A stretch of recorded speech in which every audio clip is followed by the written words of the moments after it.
Hi, Laura. Hi, Tom.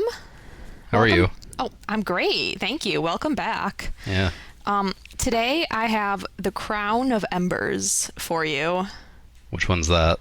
Oh, that's the sequel to The Girl of Fire and Thorns. Oh. Uh-oh. Oh, no. Now, do you remember anything about The Girl of Fire and Thorns? I remember I did not like it. Okay, anything more specific than that? There was a girl, and she was a Mary Sue. Uh-huh. Did you remember her name? That's not Mary Sue? No. Okay, it's She's- Elisa. What? Elisa. Elisa. Yeah, that's her name. Okay. No, we can have Mary Sue as a backup. That's Mary Sue. Okay. To me, she will forever be Mary Sue. She literally said, like, the fire didn't burn me because God willed it. That's. Uh-huh. What happened in the book, though? She was supposed to get married to this king guy. And she did. And she did technically. But he later died. Spoiler alert. Well, we already read that book, so it's not a spoiler anymore. I see. Yeah, so she got married to that guy, and then we find out that she has this godstone, this stone in her belly. This magic stone she doesn't really know how to use. Yeah, she in her time while the king is there / off with his mistress, she like talks to the priest, and the priest is like, well, it's actually got power to it. Here, have 4 dead ones. Oh, I think there was one 3 thing dead I ones. forgot to tell you last book. The mistress also died in that last fight. I don't care. Well, we don't have to deal with her, so that's why we care. I didn't care about her at all. We didn't have to deal with her because the king was dead too. Okay, there's one important thing that happens at the end of the book. When her husband dies. The other love interest dies too. Well, that happened too. No, she becomes queen. Yeah, you're not letting me finish my summary. Okay, I wasn't sure if you remembered. All right, gosh, Keep going, I was going. getting there. So where was I since you made me forget now? Her other love interest died. Oh no, before that. Oh, I don't remember. All right, great. Yeah, that's pretty much all that happened. She's the queen now. Rosario is her heir. There was like a really crappy kidnapping plot, and she was like, "Oh, these are my friends now." Yeah, there was that. We don't care. That's not that important for this book. That got me very upset. That was weird. Then there were the desert people, and they had dead godstones. I feel like this is a pretty important part that you're kind of brushing over by saying that's everything that happened. Well, You know, like these people just kind of had dead godstones. oh, and you mean the Inviernos? Yeah, those Yeah. guys. Ooh, the actually, that is important. conquistadors. And apparently multiples of 5 are Yes, powerful. multiples of 5 are powerful. That's like their sacred number. Yeah. Okay. Okay. So, do you remember who Jimena is? That's her nursemaid, right? Yeah, who's her also guardian? her guardian. Yep.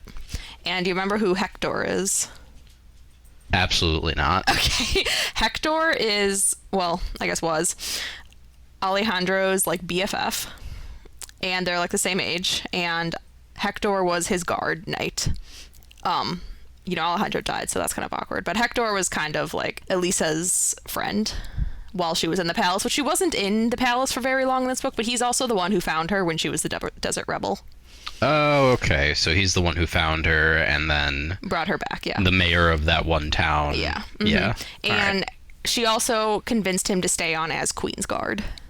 Oh, So yeah, he is her that's guard right. now. He's important. Uh-huh. Yeah, I think that's all. Yeah, I think we can get started. Mary Sue has designated him as important. Yes. So, you remember how last book started with it's her 16th birthday? Is it her 17th birthday? You're right. It's her 17th birthday today. Great. And there's a parade for her. So she's been queen for like a few months now. Uh-huh. And now she's 17 and there's a parade for her. And she wants to give her people something to celebrate. And they want to celebrate her because they're still feeling happy about her because, she saved them from the Inviernos. And, one reason to have the parade is that like, oh yeah, rulers never have high approval ratings. This is the highest approval rating you'll ever have because you're a war hero. It'll only go downhill from here. And she's like, great. No, she's a Mary Sue. She'll be loved by everyone. Yeah. Forever. But yeah, she has Hector and Jimena with her as her guards because they're kind of worried. For a parade, you're kind of out in public. You don't want to be assassinated. Is she on like a parade float? Yeah, I think so. Except they don't have floats in medieval, whatever time land this is. So they're just carrying her around. She might be in like a cart. I don't know, with an open top. Okay. I don't know if that's like a parade float or something different, but Something for a parade. yeah. So they are doing their thing, and there's an animagus. One shows up. Oh no. Oh no. You sound so concerned. And we maybe should be concerned because Elisa still doesn't really know how to use her godstone. Right, she was kind of able to use it last book with the help of the other dead godstones and like the weird amulet thing, but she doesn't really know how to use it on its own. Oh yeah, she put the amulet thing up to her belly button. Yeah, it's kind of funny imaging. Yeah. An arrow gets him, so like, you know, her guards see him too and start to shoot arrows at him. They just shoot him without him provoking? Well, they are enemies. Okay. Yeah. I guess. So they shoot him, but then he burns himself alive. Okay. Yeah.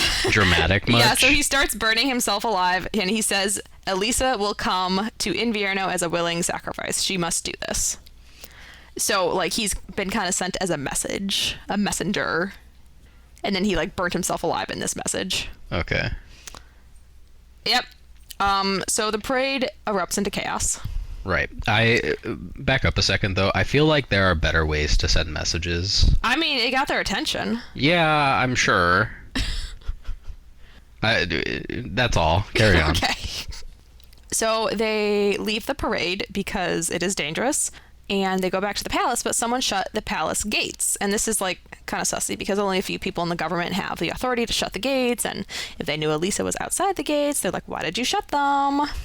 So they return through a secret exit to Alejandro's old room, which remember was adjacent to Elisa's room. So they have like secret egress in and out of the palace. As a palace should. Yes.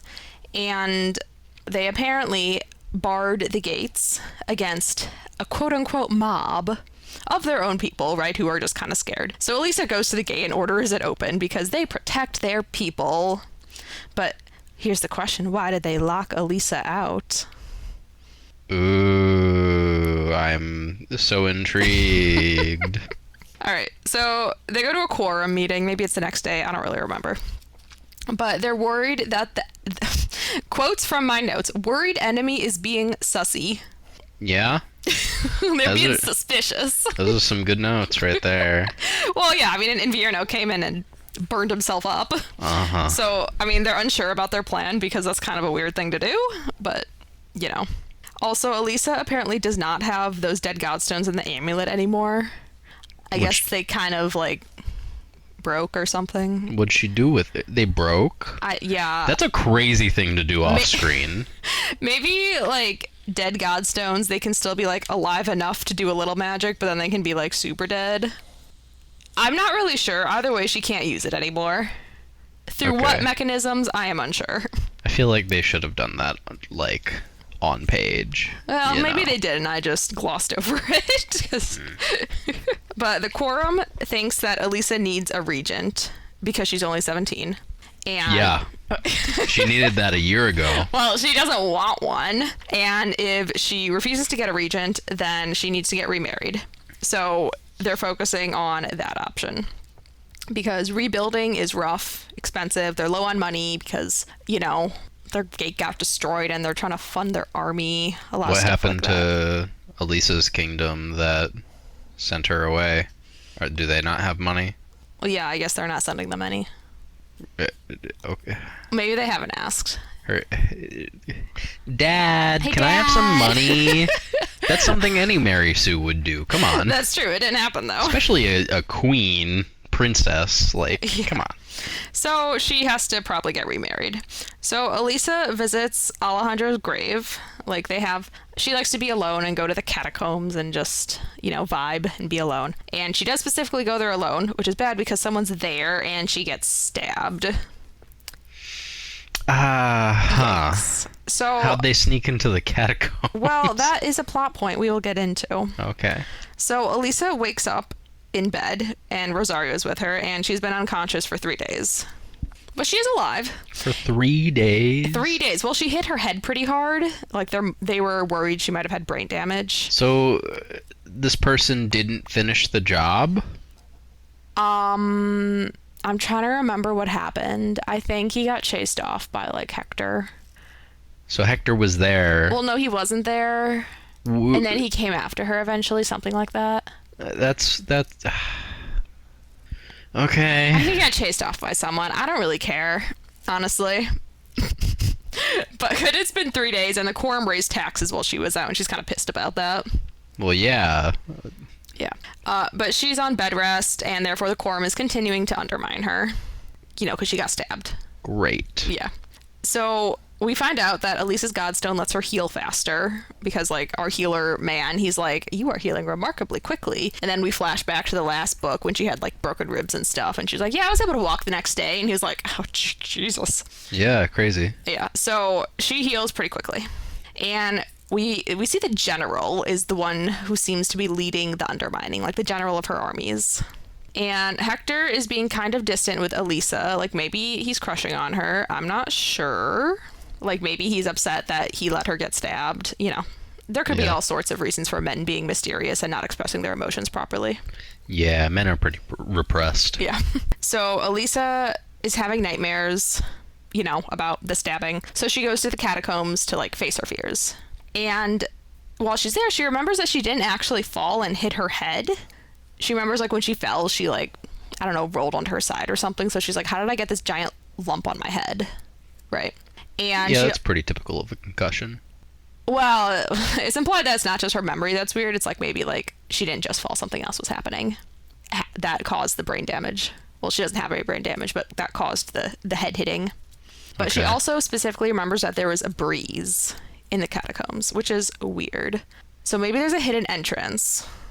And they find one. You know, they push on stones, whatever. And they go through it to investigate. And they find some of the ancient language, which, remember, is just Spanish. But there's ancient language on the wall, and they're like, ooh, sus. And after they walk through this passage for a bit, they find an exit to, like, an underground city that's kind of, like, beneath their slum section of the city, and they, like, had no idea that there was this underground city there. Okay, but back up for a second. Yeah. What did it say in the ancient language? I don't know, like, something about God, probably. I didn't write it down. It wasn't that important. Oh, okay. I mean, like, he who seeks power. Ooh. Spooky. Spooky. I could find the book if you really want to know. Spanish is so spooky. Oh. Okay, so Elisa invites their leader to the castle because she's like, wow, there's this weird underground city. The leader wasn't there at the moment. He was, like, out doing something. So, the leader of what? This underground city. Like, they have, like, a mayor or something. I don't know. So there's a fully functional underground city. Oh, yeah. When I say it's like an underground city, yeah. It's populated. Yeah. There's people living there. I see. Yeah, they're kind of surprised to see their queen there. I see. Yeah. So she says to have their leader come meet her at the castle. And she's kind of freaked out because the leader has the same name as that first animagus she met when she was in their camp. She's like, is there an animagus down here? That's kind of creepy. Okay. But, you know, we haven't met this person yet, so we don't know. Yeah, they could just have the same name, girl. Yeah. Like, names aren't that uncommon. Mm-hmm. All right, so a little bit of time passes. I have specifically written down lots of religious thoughts. So Great. There was probably just, like, a couple pages of Elisa reflecting on religion that I didn't feel that important to write down. Uh-huh. So Queen Cosme, do you remember her? She was the queen of that desert town that was being assaulted, right? Yeah, she was just, like, a girl. I mean, you know, like a person. Yeah, but she was Elisa, made queen regent, right? Yeah, Elisa made her queen of when she kind of, like, let them secede or whatever. And Cosme become queen. Yeah. Right. So she sent a delegation, and apparently, so the same thing happened with an animagus burning himself alive and calling for Elisa as a willing sacrifice happened at their market as well. So this, like, incident has happened multiple times. Okay. Next day or something, Elisa is considering suitors and the chips that she holds. She's just real quick on it, huh? Well, yeah, her quorum is being, like, really mean to her, and she has to consider it because she has to, like, you know, control. She has to like consolidate her base of support, right? I feel like she totally could just kill her quorum. Well, I mean, maybe she should. They're being real annoying. Yeah, they're literally trying to usurp her. That's treason. Yeah. Well, we'll get there. So Jimena points out That Hector is single. Thanks, Raises Amena. eyebrows suggestively. Thanks, Amena. I'm 17. And he's like 30. Listen, all of her suitors are older than her. None of them are 17. Yeah, it's rough. So Elisa is then seeing potential suitors. So she has them like as visitors to get to know them. She opens up to Hector about needing to marry for the country, right? For her political power and whatever. But she also wants to marry a good person. Like she doesn't want to marry a mean person. Yeah. I don't know. Well, I feel like this is Hector's moment of being like, Ooh. you know, I'm right here. I'm right here. Yeah. And I'm also 30. So I know I'm your type. Yeah, he's the same age as Alejandro. Ugh. So the Undercity leader arrives, and it is the Animagus who had her captive before. It actually isn't. She just has like PTSD. I mean, he is an Invierno, but it's not the same Animagus. I'm pretty sure. Okay. Yeah, they don't have a godstone. They're not a sorcerer. He claims to be the former ambassador from Invierno.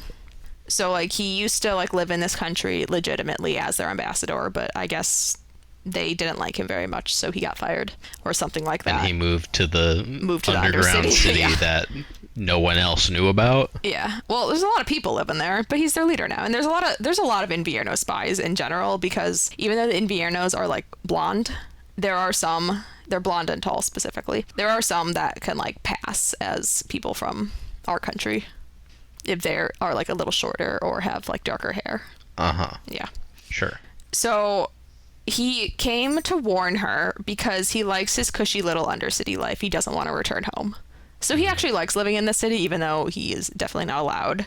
And he doesn't see the sun at all? Oh yeah, he doesn't care about that. He's fine. Okay. He's like blonde. He'll get sunburnt. I guess. Pretty sure there are like vital nutrients that you get from being in the sun. Whatever. Okay. So that's enough of that. I think she's like, you'll have to come back if I have more questions for you. She's like overall like, well, I don't think you had anything to do with like the assassination attempt or anything, and I don't think you're an active threat to me right now, so go away. She is pondering that maybe her assassination attempt was actually a kidnapping attempt, because like she was like, maybe someone was trying to drag me when I hit my head, and then like maybe that makes sense. Okay. Yeah. So Elisa asks Hector to teach her self-defense. And It's about time. Yeah, honestly. right. The girl doesn't know anything. So they are training, he's teaching her practical things like stomping on feet and kicking in the groin, stuff like that. Mm-hmm. And they're practicing holds, suggestive eyes. Uh-huh. Yeah. And they have a dinner party. So they remember Queen Cosme sent a delegation. They're having a dinner party with those people. Okay. So I think we're talking about like legends and just like some stuff and lore. And apparently God made 2 doors, one to the enemy and one to life. And this is kind of part of her religious musings as well. We keep hearing about these gates, like a gate to life and a gate to death. And we're like, what are these gates for? That is a mystery so far, these gates. Yeah, this kind of just like comes up. This might seem random, this gates thing. It's kind of random in the book as well. They just start talking about gates and power and whatever. Mainly because Elisa doesn't really know how to use her godstone. So the scones were poisoned, and someone starts like, dying. Not Elisa. She hadn't taken a bite yet. Her taster didn't die before this? So actually, they figure out that it was kind of like a slower acting poison. Well, actually, the cook kind of runs in right after the guy started dying. He's like, stop eating, the taster just died, right? Mm-hmm. And they're like, I guess they were really hoping that well, okay, no, so they figured out that the taster wouldn't die as quickly because they had alcohol at the party, and whatever poison it was acts faster. Yeah, somehow acts faster with the alcohol. So by the time the taster died, it like might have been enough time for like the people in the party to have the scones. And it's true, one person did get sick. But didn't die? Well, we'll get there. Jimena like jumps into action and makes him vomit immediately and drink a bunch of water and vomit a bunch. So, like, there may be hope for him. Okay. So, there's a death to the tyrant's note. Zoinks. Zoinks. Yeah. So, after that, Elisa decides she needs to ask that Invierno more questions about the Door of Life. Because that's the logical next step. She needs to learn more about magic. Yeah, sure. All right. Yeah. All right. So she brings him to the castle for questioning. She also has her kitchen staff whipped for being, negligent. Uh-huh. Well, they did serve her poison food. She kind of hates it. It's this whole thing where she's like, I need to show power. No. She grows out of it. Don't worry. She grows out of it. All right. Yeah. So, anyway, that Invierno, he came back. And he said, only the ones who God wills can find the gate. And if you pass through it, you can control the godstone directly instead of with an amulet. So, in their Invierno lore, you remember they all use the amulets, right? Yeah. With their godstones in there. So, the Inviernos also follow God, right? It's kind of like sects of religion. Mm-hmm. They just kind of like do things a little differently. I guess that's that. She sends him home. It's the Protestants versus the Catholics. Something like that. So they have another self-defense lesson, Elisa and Hector, and he seems kind of panicky, and Elisa goes to comfort him by touching his face. She's like, it's okay, baby, tell me what's wrong. Not in those exact words, but Yeah, uh-huh. And he feels bad that he let Alejandro die, and he's terrified for Elisa. Even though, it's not his fault he died, but... he feels guilty because that was his charge to protect. Mm-hmm. So, update on Elisa's body because that's still being commented on. Well, it's something that probably doesn't leave her mind. Yeah. She's not capital F fat anymore, probably. I mean, she did lose a ton of weight just walking across the desert. Yes, but she's, still curvy and well-endowed, you might say. So, okay. She's not, holding a bunch of extra weight. She kept the tits. Yeah. As they say. Yes, as they say. So, Elisa and her lady-in-waiting, Mara. Mara came from the desert. I didn't really talk about her before. She wasn't that important before, but she brought Mara home as a lady-in-waiting from the desert. Okay. Yeah. They're gossiping about boys and what you do with the boys in the night. Okay. Yeah, they're just gossiping. They're friends. Yeah.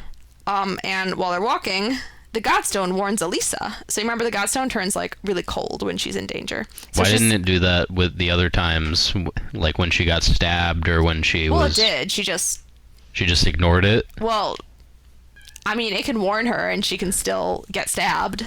I feel like... if she doesn't react well enough. All right, the stabbing I can get. The poisoning, though... wouldn't you, the food gets closer to you and it gets colder? Well, maybe she's not that good at reading its cues yet. Okay. Or, maybe she did feel she was like, huh? Is this something wrong? And then the guy starts choking and she's like, oh, I guess that's it. Uh-huh. So anyway, Hector saves her from an arrow. Hector took that arrow, actually, and the guards fight them off. They take one of them alive, but he's, really injured. Who is them? I don't know. Just some guys that want to kill Elisa. Okay. Some assassins. Yeah. Okay. We took one of them alive to question. Well, we don't know who they are either, right? They're just some guys attacking her. Yeah, all right. So Hector's wounded, very wounded, unlikely to survive wounded. Okay. So, yeah, Elisa's, real bummed about this. So she mega prays. Mega pray. Oh, yeah, she doesn't just pray, she prays. Wow. And her godstone does something. Whoa. And that power, maybe she sucked up from the ground. She quotes scripture about love and then heals Hector and passes out. Cool. So she is able to, by the power of prayer and scripture, and probably blood. There was no blood involved. He was stabbed by an arrow. I think the surgeon had seen to him, so he isn't actively bleeding anymore. Oh, okay. But that's true. So what was on the ground then? Well, that could be. Yeah, he was in a bed at this point. They'd moved him. So what was on the ground? Nothing. Well, they suck power up from the ground. The magic is in the earth. Okay. Something like that. Sure. Maybe the blood can help them get it, but I don't think there was blood on the ground. She just did it on her own through the power of prayer. Okay. Yeah. So the doctor is surprised how healed Hector is, because he's a whole new man now. And then Elisa realizes she's in love with Hector. She quoted scripture about love. Yeah. And then realized. Okay. Yeah. Well, listen, she's not the brightest bulb. So she, with her new healing power, she goes to see Jimena and the priests, and they have words. They've found some words about previous godstone bearers and new scripture, and maybe it's kind of weird. It's do we treat what the bearers say as words from God and what they do? It's kind of like a question like that. I would not. Yeah. Again, I kind of gloss over a lot of the religious parts, honestly. Wow, that's crazy, considering this is Christian fantasy. Well, listen, I'm not Christian. Oh. So, every 4 generations, God raises a champion to fight magic with magic and to find the magic pool. And they agree that Elisa is the champion. Oh, I think I remember more about this now. Sorry. It's been a few weeks since I read this book. Mm-hmm. It was that they found some scripture from a guy, and the priests had debated whether or not it was good enough scripture to be real scripture.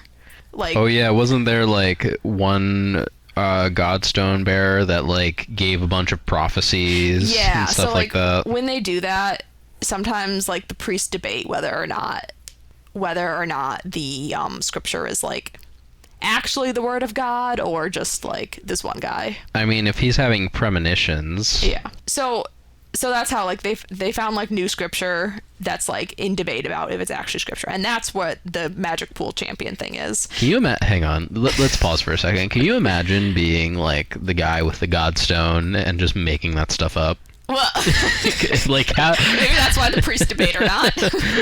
That would be so funny to do though. Yes, I've created my religion. Yeah. Now it's time to add in fake news. Mm-hmm. Well, it makes sense, the every 4 generations thing, because they have a godstone bearer born every 100 years. That's about 4 generations if you have children at 25 years old. Yeah, about. So we agree Elisa's the champion. Now it's time for a ball. Next day. All right. Next week. Some amount of time passes. It is the holiday for God, so maybe it's Christmas. I don't know. All Saints Day. All Saints Day. That sounds right. Elisa has a corset armor, and it's hot. Corset armor. Yeah, she has a corset, and it's made of armor. I don't know. It's like a corset, but it's a well-made corset to maybe stop a blade. It's like chainmail, but a corset. Okay. Well, that's a lot more plausible than making one out of steel. Oh, yeah. So, Hector is also on the quorum. Did you know that? He has been. Okay. Yeah, Hector's also been on the quorum. He, Why didn't he tell her that these people were plotting against her? Well, I feel maybe there's not that much he could do about it. I don't know. Well, yeah, he's on the quorum. He's also her guard. So he is escorting her to the ball. Okay. And her ladies and her guards made her a new crown. So this is nice because hers was from Alejandro. It was Alejandro's old crown. It was too big and heavy and she hated wearing it. Mm-hmm. And this new crown is a lot daintier, fit for a queen, and it has all the broken godstone pieces in it. Oh, so it's like a tiara. Yeah, it's you might say a crown of embers. I'm leaving. Goodbye. Listen, at least the title of the book kind of makes sense. In the last book, Fire and Thorns, she wasn't fiery nor thorny. Yeah, that's true.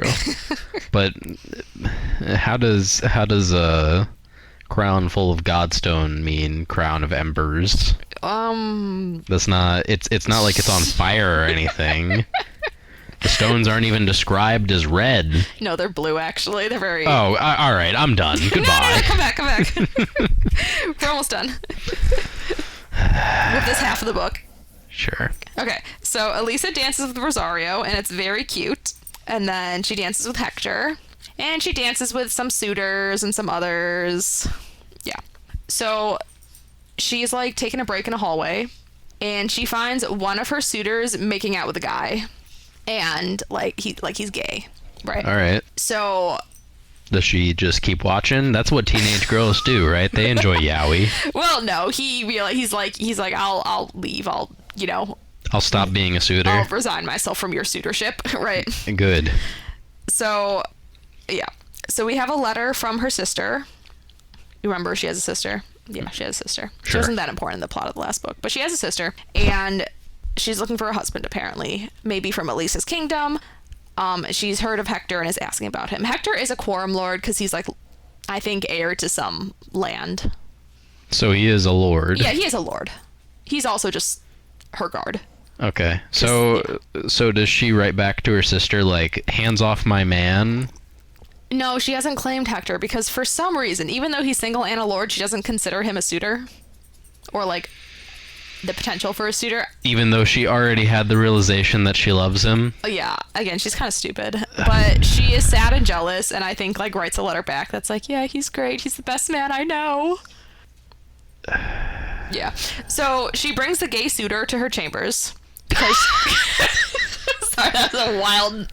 Yeah, that's change. a wild jump. All right. Well, no, she brings her suitor to her chambers because she's hatching a plot. Mm-hmm. And they're going to pretend to be considering betrothal. So that Her and the gay one? Yeah, to the gay suitor. Well, now she has power over the gay suitor because she knows he's gay. And, well... So they work out a deal. Mm-hmm. So Elisa wants to travel to search for the gate. She thinks that the gate is, like, south somewhere, and she wants to travel to go find it. Why does she think that? It's scripture. Okay. Yeah. Carry and on. she thinks, like, being able to control her godstone will, like, make her a more powerful queen or something. I mean, that would be a good thing. That'd to be be a able good to start, control yeah. the magic that you're using already. Yeah. Well, yeah, she was able to heal one person ever. She hasn't really been able to do anything else. She did something else with it in the last book. Oh, that's true. Like, on her own. I thought she did when the bandits were attacking. Didn't something happen? Oh, no, I think she just stabbed someone. Oh, that's right. She did just stab someone. That wasn't any magic involved. She just stabbed them. Uh-huh. Okay, so they're gonna consider to be betrothed because he is a lord from, like, the southern lands, and she knows she needs to head south to search for the gate. Mm-hmm. So, as part of, like, considering betrothal, she, it's part of the process that she would, like, visit his estate and, do stuff. I don't know, get to know each other, whatever. Check it out. Yeah, check it out. So, in return, for his cooperation with this plan, Elisa's gonna give him a quorum seat. And, that's, like, a nice rise in power for him. All right. And, she doesn't like that one in general anyway, so, like, maybe she can kick him out. So if she can just, like, appoint people to her quorum, and her quorum is actively being treasonous towards her... She can nominate people. The rest of the quorum has to agree. And she knows Hector will agree with her if she asks, and she thinks she can get the rest of the votes as needed. Okay. I still don't understand why she hasn't just executed her entire quorum yet, minus Hector. Well... Yeah, great question. Maybe they're, like, Supreme Court seats. She was, like, seats. she was perfectly fine with whipping the kitchen staff.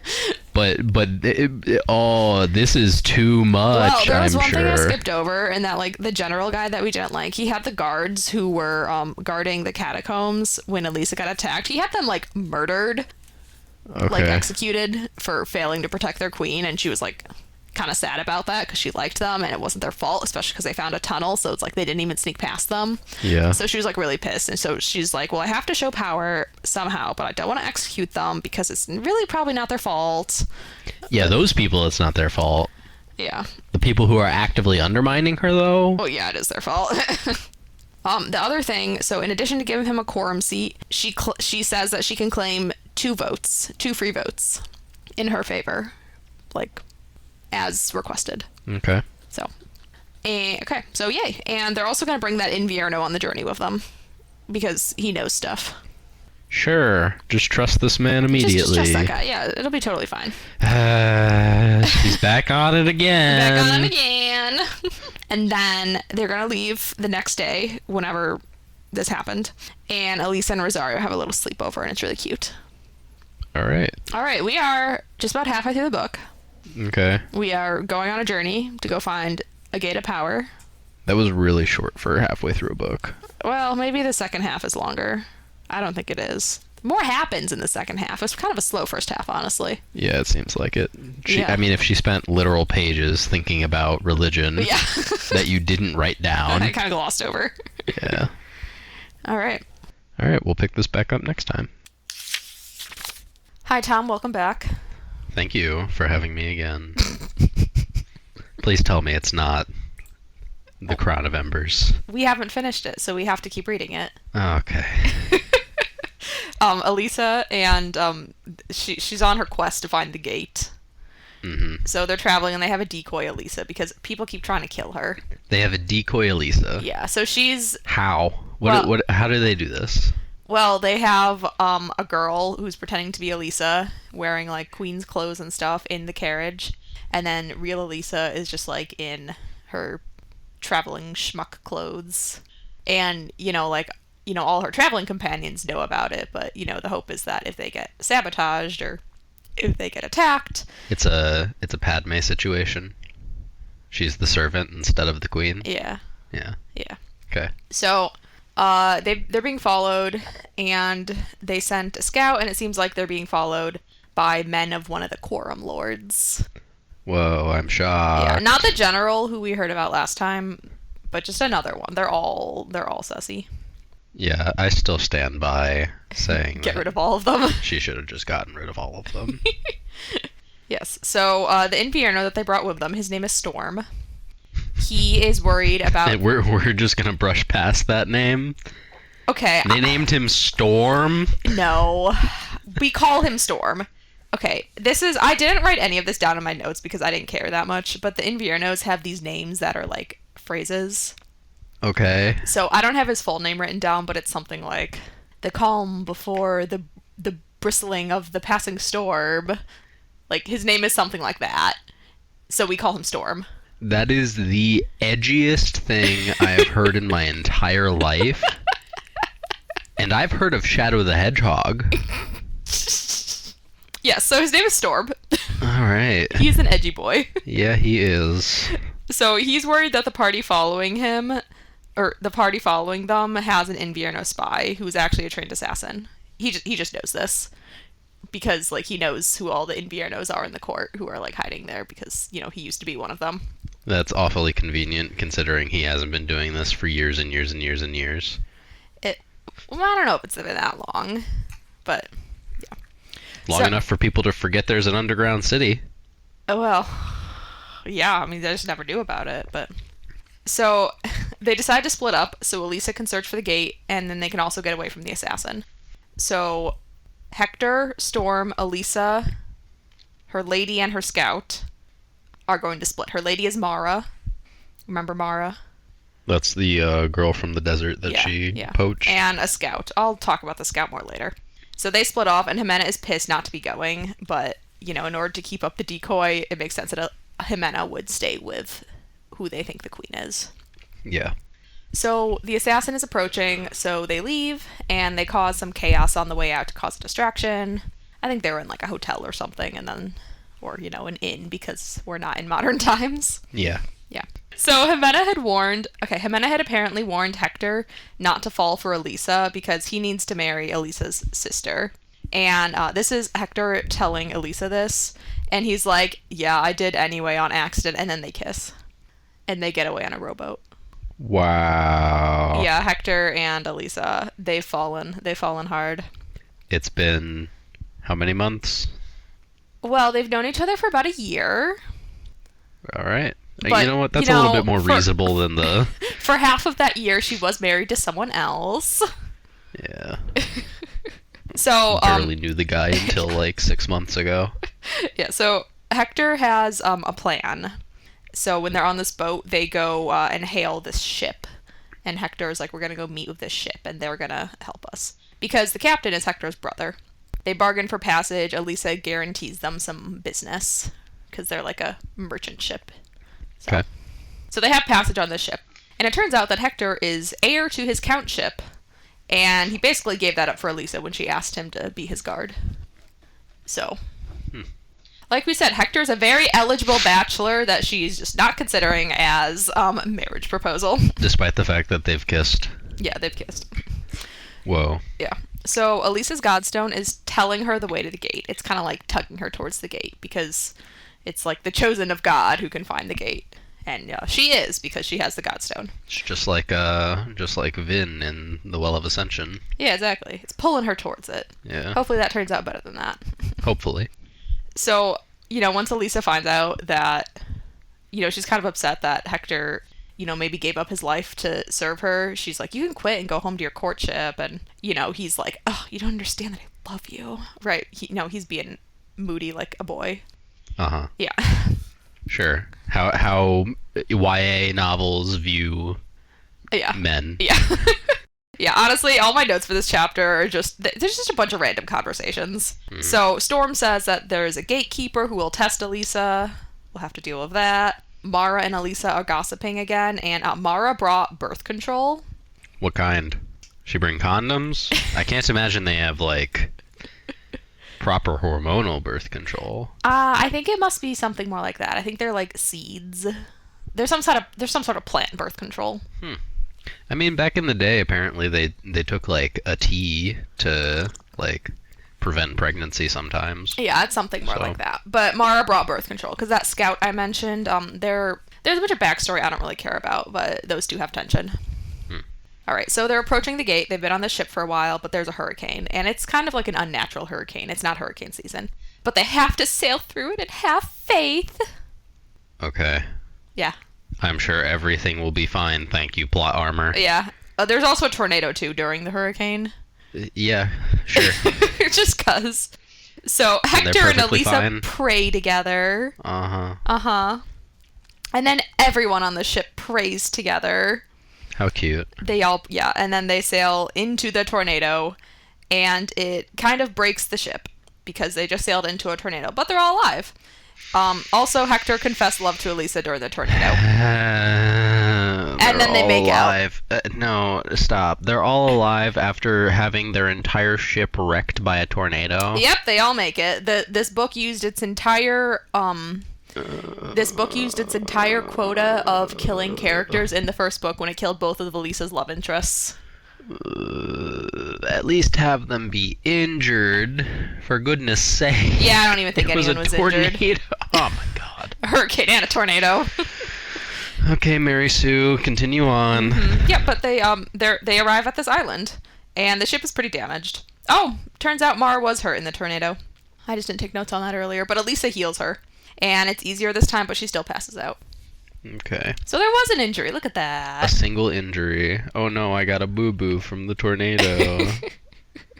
So they've arrived at this beautiful, uncharted island. And Elisa takes charge and helps set up camp, and she's being a good leader. Tom is unimpressed. Understood. I am unimpressed. Meanwhile, Hector is boo-hooing about being too horny to guard Elisa properly. That's exactly how it is in the book, that exact sentence. I mean... So Elisa then basically asks Hector to be her lover, and then they make out. She's like, you can be my mistress, but male. Exactly. But then Hector stops it, and he explains that there's too much of a power imbalance between them as lovers. We love a king with boundaries. Well, he's not a king yet. Well, he wants to fully love her and be life partners with her, but they can't do that because of the politics. What politics are preventing her from doing that? I don't know. There are no politics preventing her. She needs to marry, like, a lord. He's a lord. He's a lord. Yeah, exactly. Like, maybe he's not from the right area. They're just being stupid. So, anyway, Hector's like, I need all of you. I can't only have some of you. It would kill me. I'm like, okay, whatever, king. So, the next morning, Hector wants to scout the island, but Elisa and Storm sneak off to go find the gate because they don't feel like waiting for Hector to finish his stuff. So, Storm can also sense the gate, interestingly. And also, they sneak off because they don't want to risk her friends in the trials. They're like, this is my burden to bear.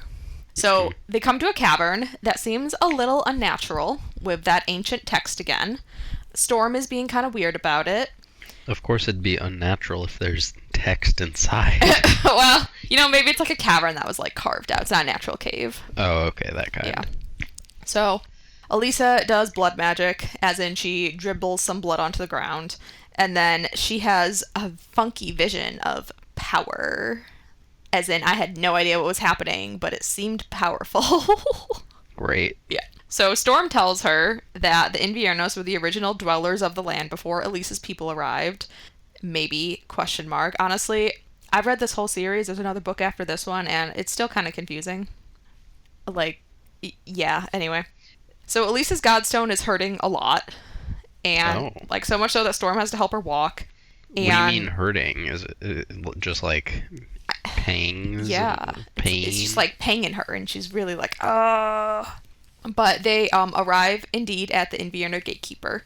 It's kind of like an inverted tower underground. It's kind of cool. Okay. But this Invierno Gatekeeper, he speaks the lingua classica, so the ancient language, and he is chained to the tower. And also reveals that Storm was a prince of Invierno. Or maybe was. Maybe exiled now, unsure. Okay. That's awfully convenient yet again. Mm-hmm. So the gate will, apparently, according to this gatekeeper, have a little bit of their blood and then decide if they live or die. And the gatekeeper's also insane. Well, yeah, I mean, if he's been chained to a tower... For a while. Yeah. Yeah. So then we find out Storm has an animagus godstone too. Cool. It's a dead godstone though. Apparently some Inviernos are born with godstones, which is interesting. Like maybe that's how they have them. But most of them are dead, and they like fall out. So like they're born with them and then they fall out. Like definitely more than one every 100 years. Like Inviernos are born with godstones. But sometimes they're just born with dead godstones. No, it's like dead when it falls out. So like they all fall out and then they're dead. Okay, so they're godstones that just like pop out of their bodies eventually? Yes. Okay. There's not a ton of what makes a human body compatible with a godstone. Mm-hmm. A little unclear, but It's the will of God, Laura. The will of God. Well, I mean, it kind of makes it seem like the Inviernos have more like innate aptitude for this magic, and then, you know, the Hoyans like came in and were like, haha, this is our magic now. Mm. Yeah. We love imperialism. Yeah, so Storm gives us more lore that destruction magic is easy and creation magic is hard. And that's why he's like, you've been healing people? That's so sick. You're so talented. Cool. Cool. Mm-hmm.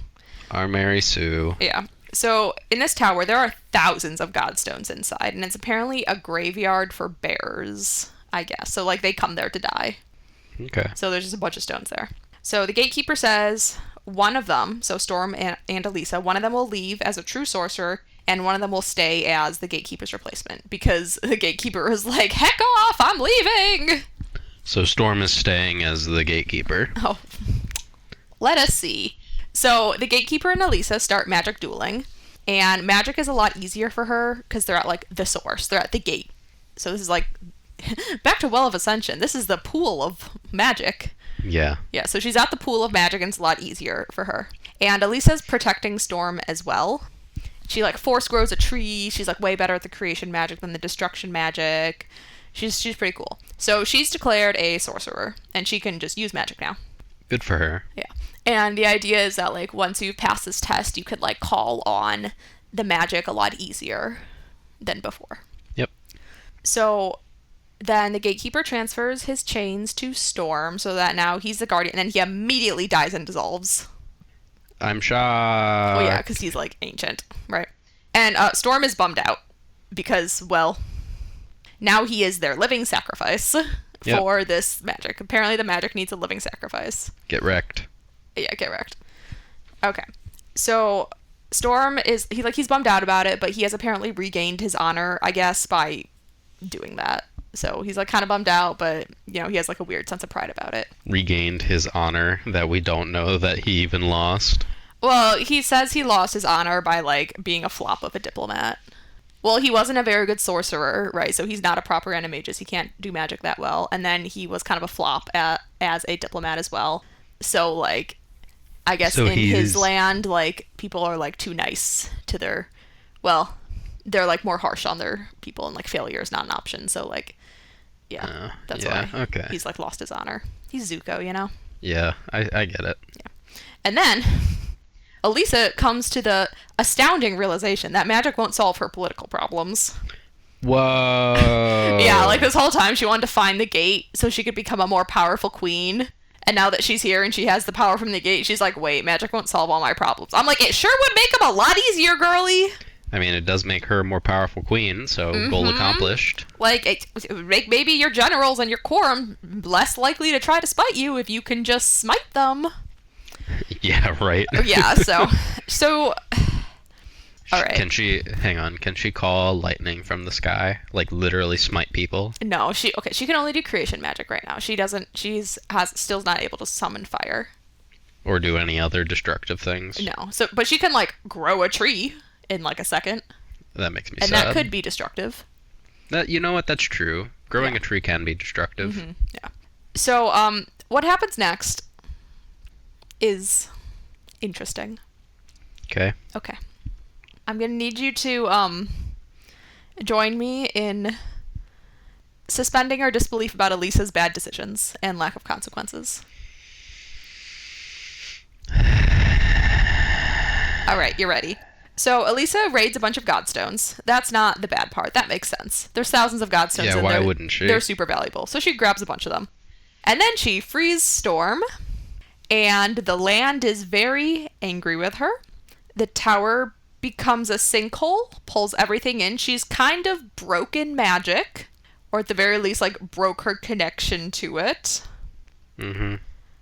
But she realizes that magic is everywhere, not just at this one pool or something, so there's not actually that many consequences of this action. She destroyed the magic pool, and then nothing happened. That's our Mary Sue. Woo! Alright, so we're back at camp. Hector is mad that Elisa went off without telling him. So I'm mad about a lot of things, Hector. You're gonna have to get in line. Yeah. Yeah, they're also not very happy lovers right now, so they're kind of tense.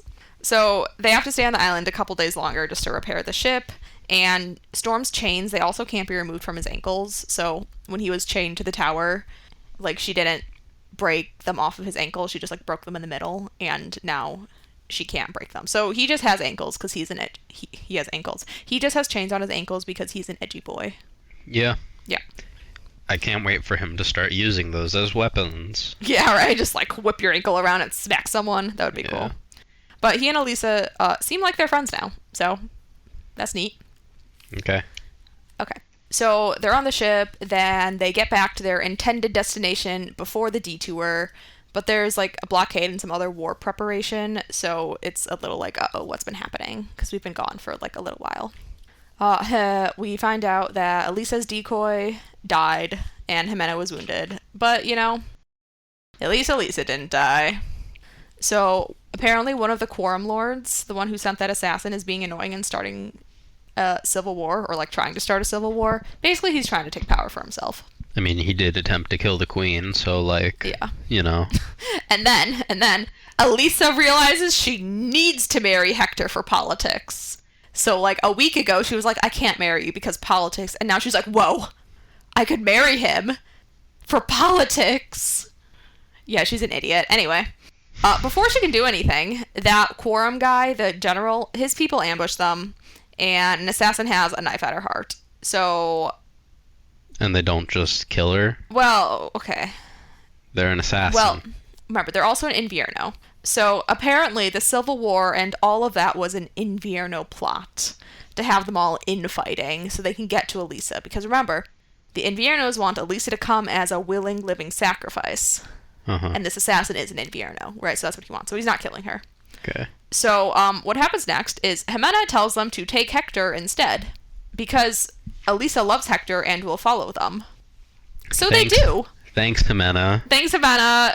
So, and they say Elisa has 2 months to follow or Hector dies. Why don't they just take Elisa? Because she has to go there willingly, remember? I'm sorry, you're right. It's so stupid. I know. And Elisa's pissed at Jimena because, obvious reasons are obvious. Yeah, why would you give the enemy information? Are you stupid? Yeah, like... so she dismisses her because she's pissed. Mm-hmm. So, in a flurry, Elisa passes out some godstones to rebuild. So she just passes them out and she's like, here, pay for more guards and to rebuild. And in 3 months, she declares she's going to have a parliament of queens with her sister and Cosme. Yay, girl power! Woohoo! I mean, girl power is fine and all, just like, I thought she needed the entire parliament to agree with her to appoint people. That's the thing you said earlier, Oh, no, right? that's for her quorum. This is like the queens of the other lands. So they're all the queens are going to gather. Oh, okay. Even though her sister isn't a queen. Her sister is, just the heir. She might as well be. Yeah. So, now remember, at this point, Hector is kidnapped and away with the Inviernos. Mm-hmm. She announces her engagement to Hector. Didn't even consult him. Didn't consult him. And she plans to go into Invierno with Storm as her guide, Mara, and Belen, who is the traitor from the first book, then the scout, now her guard. Do you remember the traitor from the first book? Yeah, he was a traitor and then betrayed the other team and then betrayed them again and then betrayed the other team again. Yeah, some sort of like triple crosser. Anyway, he's now on her side again. Sure. He's the one with Mara who they've been like... That's who Mara brought birth control for. Oh, so she was gonna boink him? Yeah. I gotcha. I don't think any boinking actually happened this book, but... Not on screen. Yeah, we had the tension. Yeah. So those four are going to go rescue Hector, and they're like, but 5 is the magic number. And she's like, Hector's going to be the 5th, because we're going to get him back. I'm so unimpressed. Well, good, because that's the end of the book. Good. Thank God it's over. No, lasting thoughts about Crown of Embers? This is a book about a plot full of idiots. It's true, they are all idiots. They are all such absolute morons. The next book is called The Bitter Kingdom. The Bitter Kingdom? Yeah. It's me. I'm the Bitter Kingdom. Oh no. Because this book has continued to make such stupid decisions. Why are there no consequences to the door of life being destroyed? Yeah, that was kind of, Isn't the whole, like, idea that, like, the doors are there for a reason? I was assuming that all living things, like, quote-unquote, came out of it in some way. Yeah, like, that was kind of annoying. There was, like, no point to most of this book. Yeah. This was a nothing book. This was a nothing book. Nothing sandwich, and then Hector got kidnapped, and that was the only thing that mattered, because the next book starts with it. And that's it. Yep. You could have read the last chapter only, and it would have been perfect. You could have just said, Elisa has magic now. Also, Hector's kidnapped. The end. Yeah, it's a pretty good plot summary of that book. I'm jumping off the roof. Okay, bye guys! Bye.